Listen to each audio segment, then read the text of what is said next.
uma final com sobras, né? Passou com louvor, passou com nota 10 o Flamengo, procurou o jogo, propôs jogo, conseguiu fazer o gol de um herói improvável, por que não? Apesar de ser um cara mundialmente conhecido, que é o caso do Danilo, zagueiro da seleção brasileira, o único atleta a ser campeão de 2 Champions e 2 Libertadores, né, no planeta, então isso não é para qualquer um. Mas, de fato, quando a gente vê um time com Arrascaeta, Carrascal, Everton Cebolinha, com Bruno Henrique, a gente não vai pensar que o Danilo seja o herói desse título. Mas o Flamengo conquista com muito mérito essa Copa Libertadores da América, né?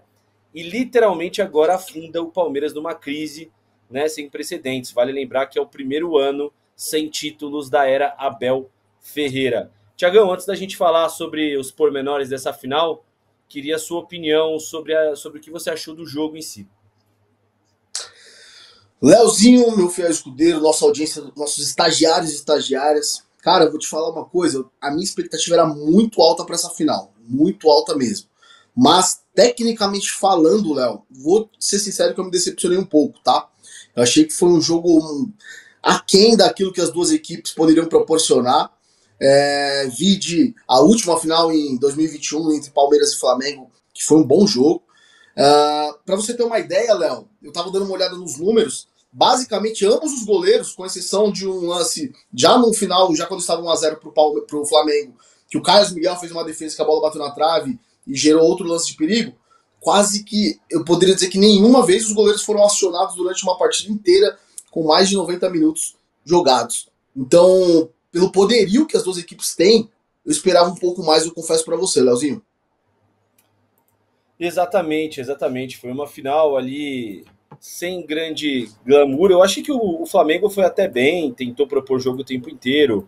A gente conseguiu ter uma visão do Flamengo com mais controle de jogo, sobretudo no meio-campo, uma linha mais alta, o que era de se esperar do Flamengo, do time do Felipe Luiz, né? E o que eu esperava, eu até apostei, mesmo sem a minha vontade, porque eu sou São Paulino, que o Palmeiras levaria, porque eu acho o Abel muito bom, muito estratégico para jogo para final de uma partida só. Ele vai muito bem, ele consegue ler muito bem os espaços do time adversário, consegue fazer essa análise muito bem feita. Mas isso não aconteceu. A gente viu um Palmeiras moroso, um Palmeiras quebrando bola o tempo todo, ligação direta o tempo todo. Ressurgiu aquele vídeo do Rogério Ceni dando aquela cutucada no Abel Ferreira.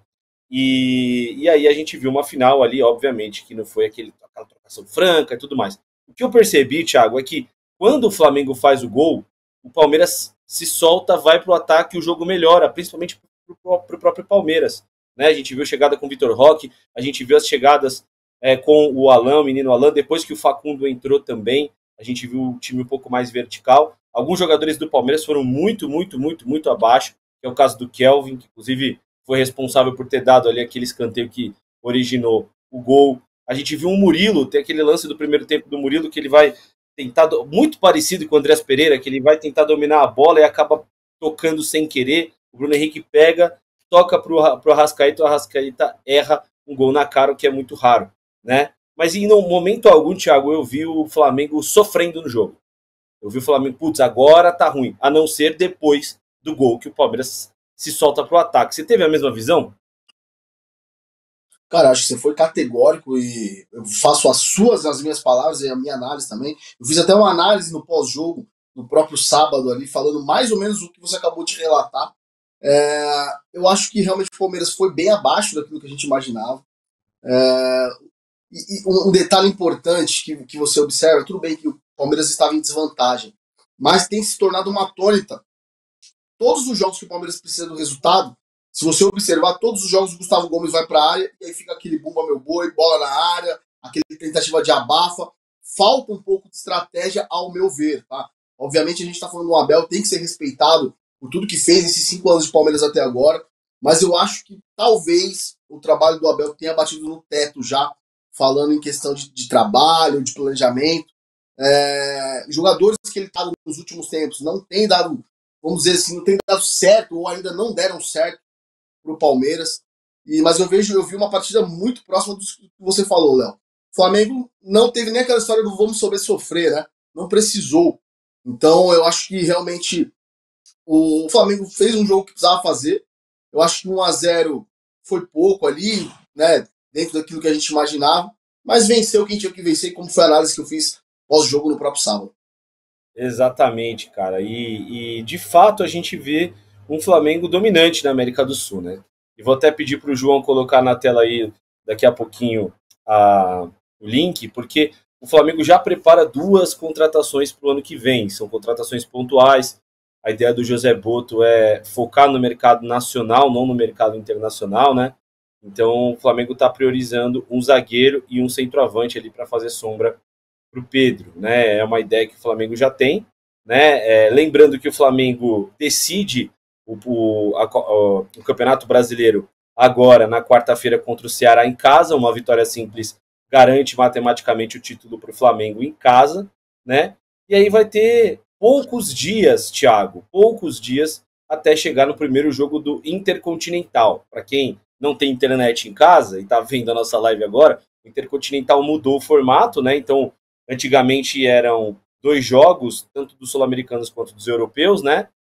Um mata só, e agora mudou. O europeu entra direto para a final e aumentou mais um jogo, ou seja, os brasileiros terão 3 jogos. O primeiro jogo é contra o campeão da CONCACAF, né? O ponto positivo disso tudo, Thiagão, é que o Flamengo, agora com a possibilidade de decidir o título contra o Ceará, consegue levar o time inteiro reserva para o jogo decisivo, né? Para o último jogo, melhor dizendo, da tabela do Campeonato Brasileiro, né? De repente consegue antecipar um pouco a ida para o Catar. Você acha que essa é a estratégia do Felipe? Cara, conhecendo o Felipe Luiz como eu conheço, né? Vendo tudo, os anos de trabalho que ele tem tido ali no Flamengo, ali, até mesmo peguei algumas referências do Sub-20, eu acredito que ele vai mesclar esse time aqui na quarta-feira. Apesar da iminência do título, o próprio Abel já disse que virtualmente o Flamengo é o campeão, né? O Palmeiras não está tão vivo assim na competição como a gente imaginava. Então eu acho que o Felipe realmente vai colocar um time mais misto, alternativo ali, como queiram chamar. Mas ainda assim, Léo, vou ser bem sincero contigo, eu acho que até mesmo a questão da final, como eu disse anteriormente, ter sido uma final abaixo, eu acho que isso deve muito à questão física dos atletas, tá? De ambos os lados, tanto o Palmeiras quanto o Flamengo. É verdade. E o fato do Flamengo ter aumentado mais um jogo para o Sul-Americano, eu acho que isso aí pode cobrar um preço significativo, tá? Então a gente viu, pegando o exemplo do último ano, o Botafogo, que chegou contra o Pachuca, que era uma esperança de chegar à final, um 3-0 surpreendente, e a gente sabe que o Botafogo, por exemplo, jogou à tarde contra o São Paulo, venceu, horas depois estava embarcando para o Catar. Então, apesar do Flamengo ter alguns dias a mais, né, a gente sabe que vai ter uma recuperação, mas tem todo o estresse e a carga de toda uma temporada, né? Então eu não sei exatamente, depois nossa direção, nosso produtor pode dar uma olhada aí, se o Flamengo já está batendo na casa de 70, 80 jogos no ano, algo muito próximo disso. Vou olhar aqui. Então eu acho que isso aí pode cobrar um preço significativo aí para esse Mundial. O Paris Saint-Germain chega na final, chega com muita tranquilidade, né? Tá 73 jogos, Thiago. Quanto?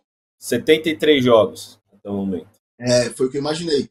Cara, fazendo mais 3 jogos, 76, com o brasileiro 77, quase 80 jogos numa temporada de 12 meses. É muita coisa, cara, muita coisa. E fora que os últimos 5, 6 jogos foram lá numa intensidade muito alta, porque precisava de fato ali encaminhar o título, mais o estresse da Libertadores.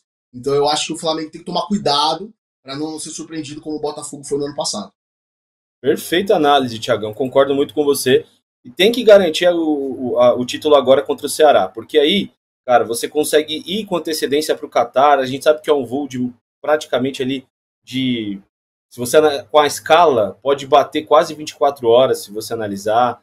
É cansativo. Então, acredito que o planejamento do Flamengo é esse. Ganhou do Ceará, carimbou o título, comemora, no dia seguinte já prepara a viagem para o Catar, já faz aquela adaptação, aquela ambientação que a gente sabe que é importante.